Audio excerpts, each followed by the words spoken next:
بسم اللہ الرحمن الرحیم۔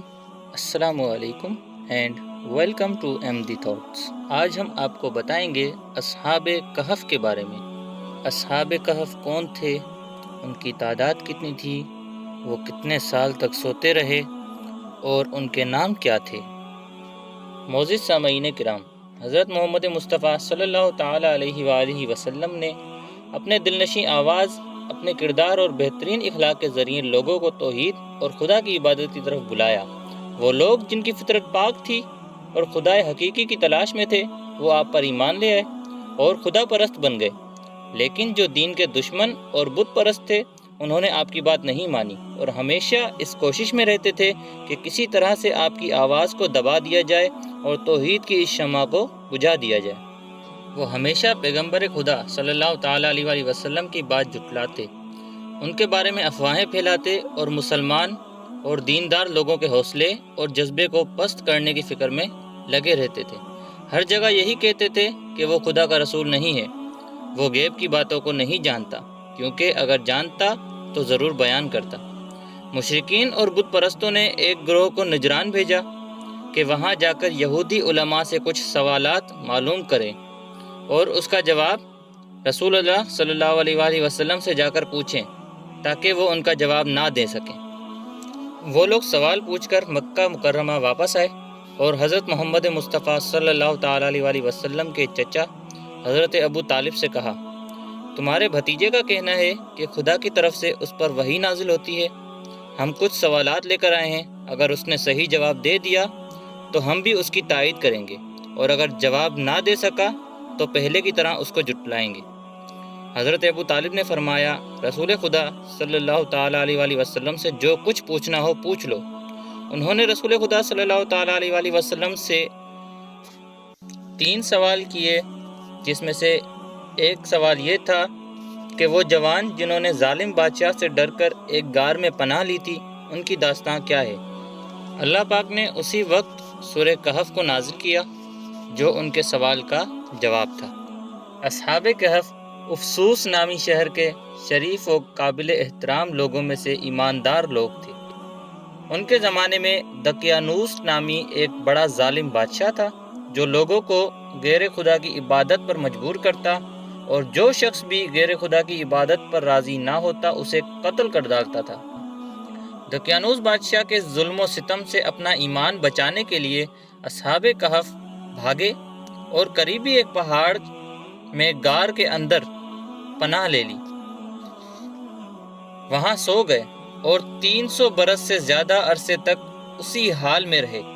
تلاش کروانے پر بادشاہ کو معلوم ہوا کہ وہ ایک غار کے اندر ہیں، تو اس نے حکم دیا کہ غار کو ایک مضبوط دیوار کھینچ کر بند کر دیا جائے تاکہ وہ اس میں بھوکے پیاسے مر جائیں اور غار ہی میں ان کی قبر ہو جائے۔ یہی ان کی سزا ہے۔ دقیانوس بادشاہ نے اصحاب کہف کو ہلاک کرنے کا یہ کام جس کے سپرد کیا وہ نیک آدمی تھا۔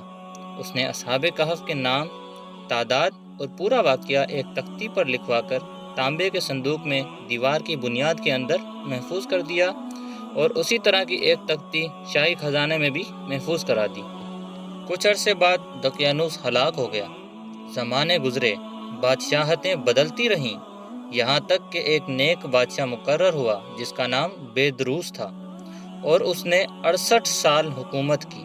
اس کے دور حکومت میں ملک میں فتنہ فساد پیدا ہوا، یوں کہ بعض لوگ مرنے کے بعد اٹھنے اور قیامت آنے کے منکر یعنی انکار کرنے والے ہو گئے۔ بادشاہ ایک تنہا مکان میں بند ہو گیا اور اس نے روتے ہوئے اللہ تعالیٰ کی بارگاہ میں دعا کی کہ یا رب عز و جل، کوئی ایسی نشانی ظاہر فرما جس سے مخلوق کو مردوں کے اٹھنے اور قیامت آنے کا یقین حاصل ہو جائے۔ اسی زمانے میں ایک شخص نے اپنی بکریوں کے لیے آرام کی جگہ حاصل کرنے کے لیے اس غار کا انتخاب کیا جس میں اصحاب کہف موجود تھے۔ پھر اس نے چند لوگوں کے ساتھ مل کر دیوار گرا دی۔ دیوار گرنے کے بعد کچھ ایسی ہیبت طاری ہوئی کہ گرانے والے بھاگ گئے۔ اصحاب کہف اللہ تعالیٰ کے حکم سے خوشی خوشی اٹھے، چہرے تر و تازہ، طبیعتیں خوش اور زندگی کی تر و تازگی بدستور برقرار تھی۔ ایک نے دوسرے کو سلام کیا اور نماز کے لیے کھڑے ہو گئے۔ اصحاب کہف نے نماز سے فارغ ہو کر یملیکھا سے کہا کہ آپ جائیے اور بازار سے کچھ کھانے کو بھی لائیے اور یہ خبر بھی لائیے کہ دقیانوس بادشاہ کا ہم لوگوں کے بارے میں کیا ارادہ ہے۔ وہ بازار گئے تو انہوں نے شہر کے دروازے پر اسلامی علامت دیکھی اور وہاں نئے نئے لوگ پائے۔ یہ دیکھ کر انہیں تعجب ہوا کہ یہ کیا معاملہ ہے، کل تک تو کوئی شخص اپنا ایمان ظاہر نہیں کر سکتا تھا، جبکہ آج اسلامی علامتیں ظاہر ہیں۔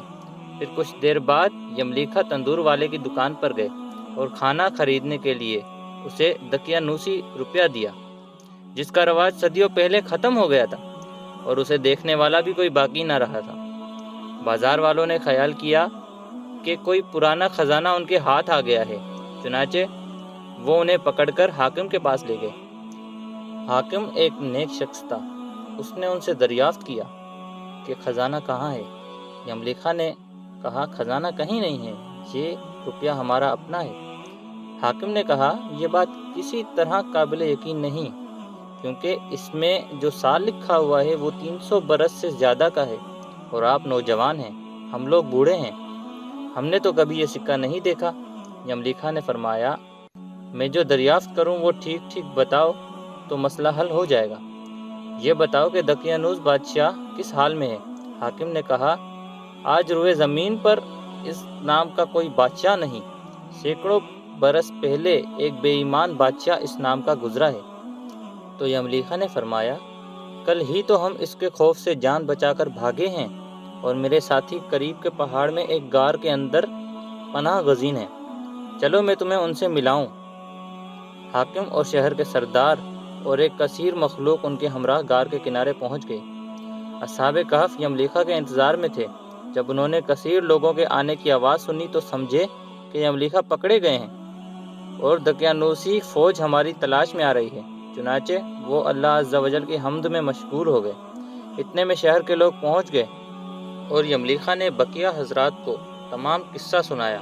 ان حضرات نے سمجھ لیا کہ ہم اللہ تعالیٰ کے حکم سے اتنا طویل زمانہ یعنی 300 سال سے بھی زیادہ عرصے تک سوئے رہے اور اب اس لیے اٹھائے گئے ہیں کہ لوگوں کے لیے موت کے بعد زندہ کیے جانے کی دلیل اور نشانی بنے۔ جب حاکم شہر غار کے کنارے پہنچا تو اس نے تانبے کا صندوق دیکھا، اس کو کھلوایا تو تختی برآمد ہوئی۔ اس تختی میں اصحاب کہف اور ان کے کتے کا نام لکھا ہوا تھا۔ اصحاب کہف کے صندوق سے نکلنے والی تختی میں ان کے ناموں کے علاوہ یہ بھی لکھا ہوا تھا کہ یہ جماعت اپنے دین کی حفاظت کے لیے دقیانوس کے ڈر سے غار میں پناہ گزین ہوئی۔ دقیانوس نے خبر پا کر ایک دیوار سے انہیں غار میں بند کر دینے کا حکم دیا۔ ہم یہ حال اس لیے لکھتے ہیں تاکہ جب کبھی یہ غار کھلے تو لوگ ان کے حال پر مطلع ہو جائیں۔ یہ تختی پڑھ کر سب کو تعجب ہوا اور لوگ اللہ تعالیٰ کی حمد و ثنا بجا لائے کہ اس نے ایسی نشانی ظاہر فرما دی جس سے موت کے بعد اٹھنے کا یقین حاصل ہوتا ہے۔ حاکم شہر نے اپنے بادشاہ بیدروس کو اس واقعے کی اطلاع دی، چنانچہ بادشاہ بھی بقیہ معزز لوگوں اور سرداروں کو لے کر حاضر ہوا اور شکر الہی کا سجدہ بجا لایا۔ اللہ تعالیٰ نے اس کی دعا قبول کی۔ اصحاب کہف نے بادشاہ سے ملاقات کی، گلے ملے اور فرمایا ہم تمہیں اللہ عز و جل کے سپرد کرتے ہیں۔ اللہ تعالیٰ تیرے ملک کی حفاظت فرمائے اور جنات و انسانوں کے شر سے بچائے۔ بادشاہ بیدروس کھڑا ہی تھا کہ وہ حضرات یعنی اصحاب کہف اپنی غار کی طرف واپس ہو کر مصروف خواب ہوئے اور اللہ تعالیٰ نے انہیں وفات دے دی۔ بادشاہ نے ایک درخت کی لکڑی کے صندوق میں ان کے جسموں کو محفوظ کر لیا اور اللہ تعالیٰ نے رعب سے ان کی حفاظت فرمائی کہ کسی کی مجال نہیں کہ وہاں پہنچ سکے۔ بادشاہ نے غار کے منہ پر مسجد بنانے کا حکم دیا اور ایک خوشی کا دن معین یعنی مخصوص کر دیا گیا کہ ہر سال لوگ عید کی طرح وہاں پر آیا کریں۔ معزز سامعین کرام، یہ تھا اصحاب کہف کا قصہ۔ حضرت سیدنا عبداللہ ابن عباس رضی اللہ تعالیٰ عنہ نے فرمایا میں انہی کم لوگوں میں سے ہوں جو اصحاب کہف کی تعداد کو جانتے ہیں۔ انہوں نے فرمایا کہ اصحاب کہف کی تعداد 7 ہے، جن کے نام یہ ہیں: مکسلمینا، یملیکھا، مرتونس، بینونس، سارینونس، زونونس، کشفی تتنونس اور 8واں ان کا کتا جس کا نام قطمیر تھا۔ معزز سامعین کرام، اگر آپ کو یہ ویڈیو پسند آئی ہے تو اسے لائک کر دیں اور کمنٹ سیکشن میں اپنی رائے سے ضرور آگاہ کریں۔ ملتے ہیں آپ سے اگلی ویڈیو میں، تب تک کے لیے اللہ حافظ۔